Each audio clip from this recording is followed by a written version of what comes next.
All right, my friends, we're back at Historic Auto Attractions, and what we're going to see today are famous people's stuff, some movie props, things like that.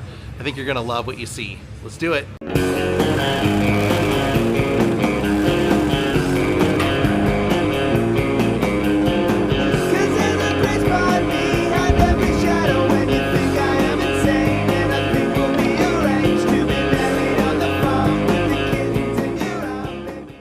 If you've seen some of the other videos I have filmed here, you're probably thinking, how much more could you have not shown? They have entire rooms that are just war uniforms, memorabilia, things that were from, you know, the attack on Pearl Harbor. There's tons and tons of stuff, space history. But today I wanted to show famous people's things and some movie props and cars and stuff. So look at this giant guitar and look who's inside.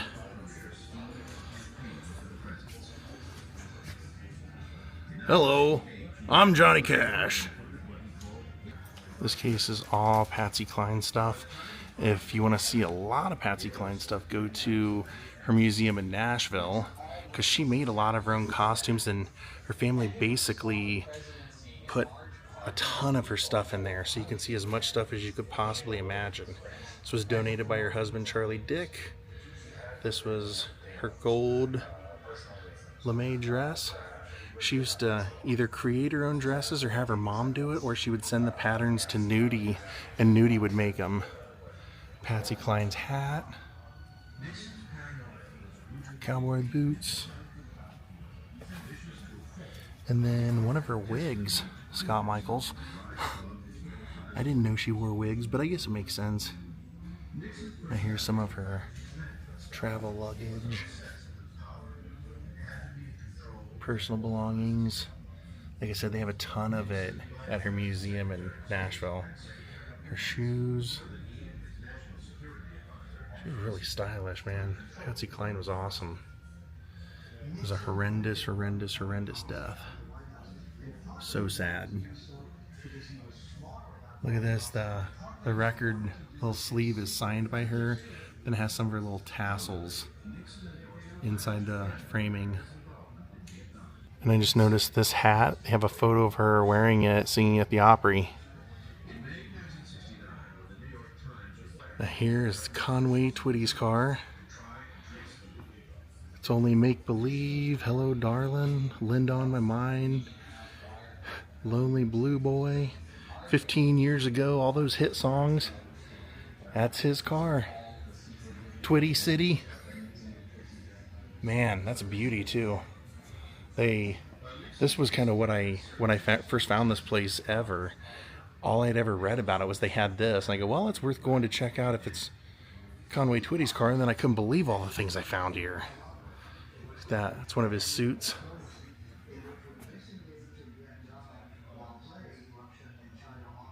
And then that's one of his agent contracts. Over here they have a case all dedicated to Jim Reeves. Jim also perished in a plane accident, kind of like Patsy Cline. They have a photo of him actually wearing this suit right up there with Kitty Wells. One of my grandpa's favorites. One of his guitar cases and his guitar. They actually have Jim Reeves' guitar. Wow. That's amazing. Then they've got, looks like a letter that he wrote up there on KGRI stationery to his wife. And then they've got some letters that he... What is this?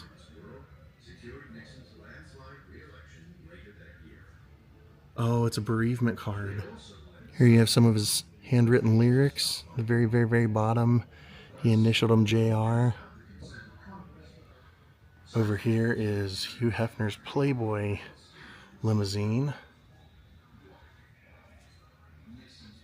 I feel like that brand is almost dead. 1967 Lincoln Continental Lehman Peterson limousine. Used at his mansion. The mansion has been renovated. But I know a couple of people that were always at the mansion. Shel Silverstein being one of them. He had a house key. That was like his Los Angeles residence. So he probably would have ridden around in this. He was an early employee of Playboy. He had kind of the dream job. Hugh Hefner hired him to go out and have adventures and then write about him or draw a cartoon about him. And like Shel didn't even really want to do it. Crazy. Now look over here. We have Howard Hughes' car. The man who created the Spruce Goose. This is 1960 Cadillac limousine.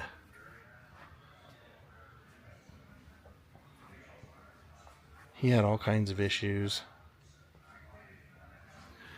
His later years, he'd grow out his hair and fingernails and never be seen. Like, just crazy, crazy life. There he is.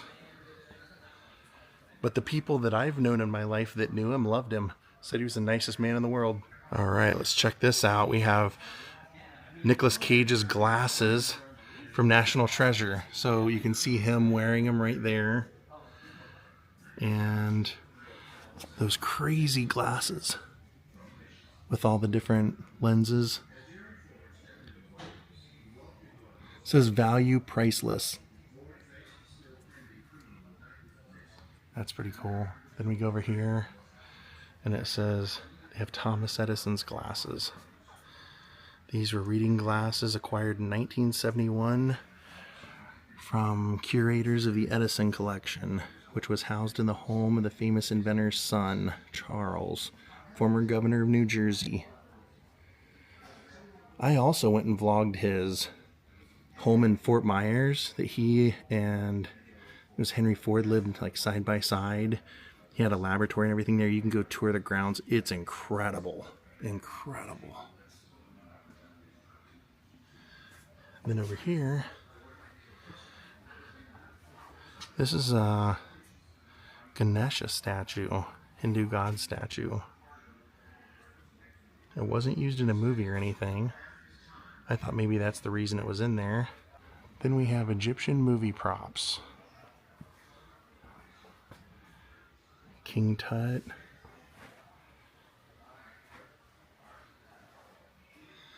This is really cool. I love this room.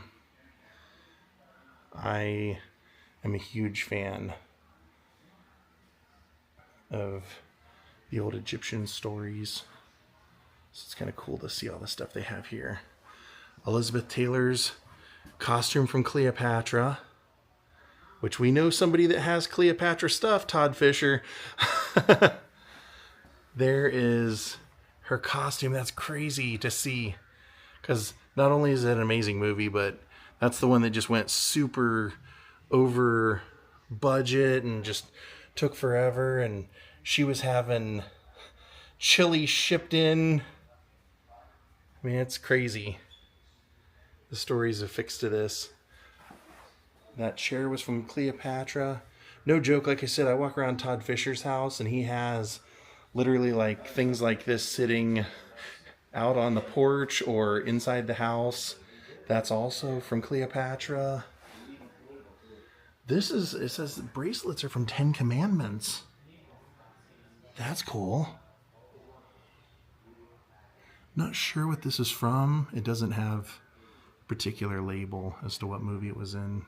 And those bracelets from 10 Commandments were specifically Moses bracelets. Charlton Heston. I just love seeing all this Cleopatra stuff. This is so great.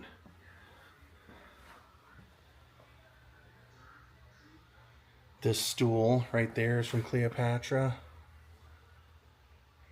This is painted wood in golden white with swan's head. Oh, yeah, yeah. In the very back where the...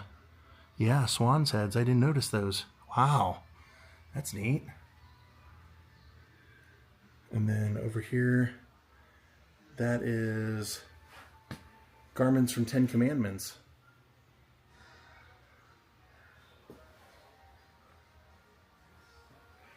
And this,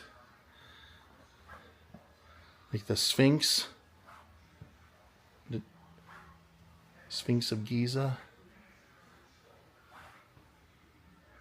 Doesn't say what it was from, but it does say that this sword is from Cleopatra. Oh, that's all Ten Commandments stuff. Wow.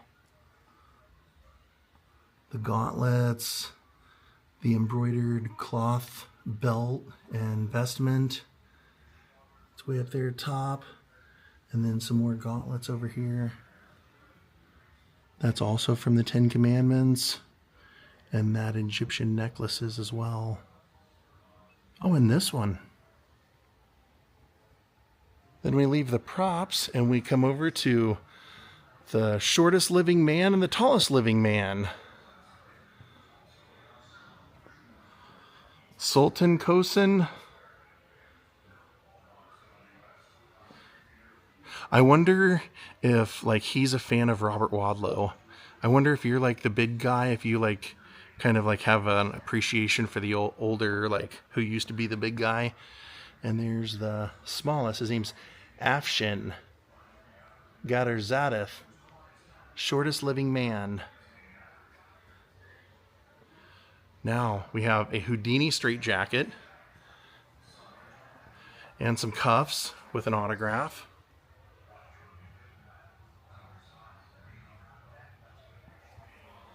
That's very cool. Not hard to believe either, because when I went to the Houdini Museum in Budapest, I said, how much of this stuff is like, you know, does stuff end up getting, you know, sold off as fakes? And he goes, well, it happens because when Houdini died, his wife, you know, she sold a lot of all of his stuff because she needed the money. And so people have been faking this stuff for years.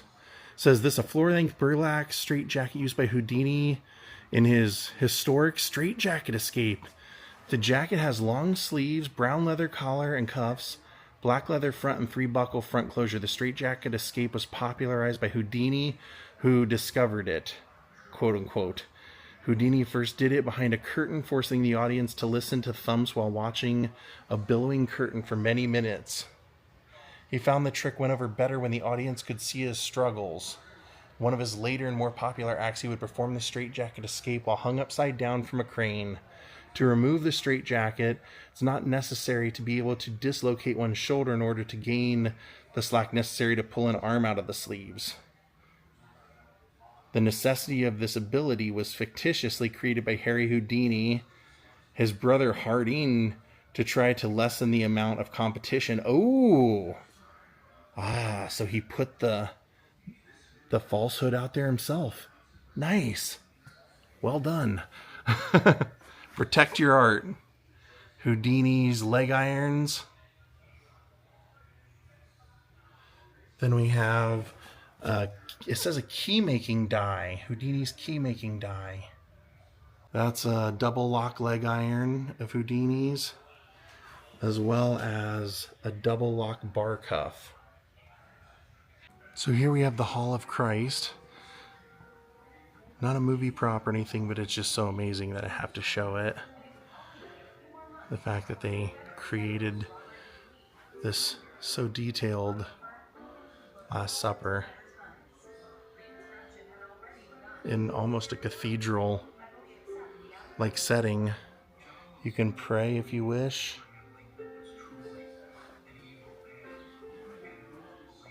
You can pray here if you wish. Stones from Jerusalem.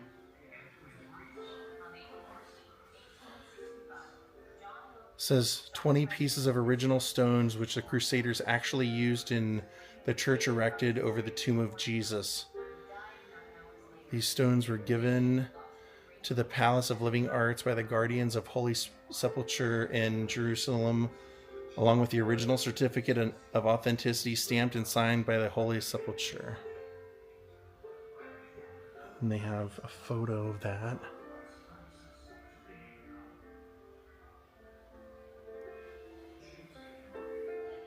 With the 10 Commandments on the back wall. So, very unique experience here at the Historic Auto Museum. Every room has something for everyone. Now, speaking of something for everyone, Colonel Sanders, baby. The Colonel's white suit. Colonel Sanders. This is one of the famous white suits personally owned and worn by Colonel Harlan Sanders. Colonel devised his trademark look, white suit styled with black string tie in the 1950s. So they got the whole suit all the way down to his shoes and his cane, which he used to give away. My sister's neighbor did a video with me, and she was friends with him. Her family was friends with the Sanders, and she showed me one of the canes he gave her. This is the Colonel's 1939 Lincoln KV-12. Huh. Wow. Special open front Brun-bodied car was chauffeur-driven for Colonel Sanders of Kentucky Fried Chicken, who used it to attend special events. Yeah, if I remember right, when I interviewed the lady that I know, she said he didn't like to fly, so he had a chauffeur that drove him everywhere in this car, no matter where they were going, because he sold the franchise and then became like the spokesperson for it. So could carry his luggage back here. And then they have, the story of how he created his famous recipe and everything at the gas station, which we vlogged. But they have a 1940 pressure cooker. Colonel Sanders perfected his secret recipe in 1940. He used a pressure cooker just like this. All right, now we're going into the superheroes and movie cars section. And I believe there's some movie memorabilia in there as well, beyond just the cars. These are not originals. This is, of course, from Back to the Future. They've got Spider-Man and Superman if you want to take some photos. A reproduction built to the same exact specs. They probably got this from Mark, of the original Batmobile. The picture over there of Adam West. Then I love that one. Michael Keaton. That was a great one. And then over here they actually have Batman Returns. Oh, it says original Bat missile vehicle, 1 of 1, used in Batman Returns. That's awesome. I forgot this was here. Maybe it wasn't here last time. I like Batman Returns. Then on the other side of us, Ecto-1 from the Ghostbusters. Not the original, but very cool. Everybody loves to see that. Now look in here. TV Land Customs. What do we got here? Laurel and Hardy. Used in Big Business by Laurel and Hardy. Factory cost $281. The Griswold family truckster. Over here on display. Recreation, of course. Then we have Barney Fife suit and a Mayberry car. Signed by a ton of, it looks like a ton of the cast members. And they've got photos of them all signing it. So Ernest T. Bass signed it, Betty Lynn, Gene Carson, who played Daphne. They got photos of them all signed. That Betty Lynn passed away not too long ago. But there it is. Nudie, the designer, he was actually the one that created those shirts for him, and that is a Barney Fife original. Sheriff of Mayberry sign, or a patch on the side. Just a fun car, not screen used that I know of. Just very cool and funny. Bugs Bunny's car. It's a beauty. Then we have the Flintstones car from the movie Viva Rock Vegas, and one of the police uniforms from the movie. Now we get to end our tour today with some Gone with the Wind stuff. First, we got to see Carole Lombard because she's tied in with Clark Gable. That's her beautiful gown. Man, she was small. Very, very, very, very small. And we just went to the Gone with the Wind Museum, so this will be fun to check out some of this stuff. It says Vivien Leigh's Gone with the Wind petticoat right there. And it's from the film. Then they have a couple of props, like the serving spoons and things like that. But then they also have Clark Gable's vest from the movie. Costume, shirt, and vest.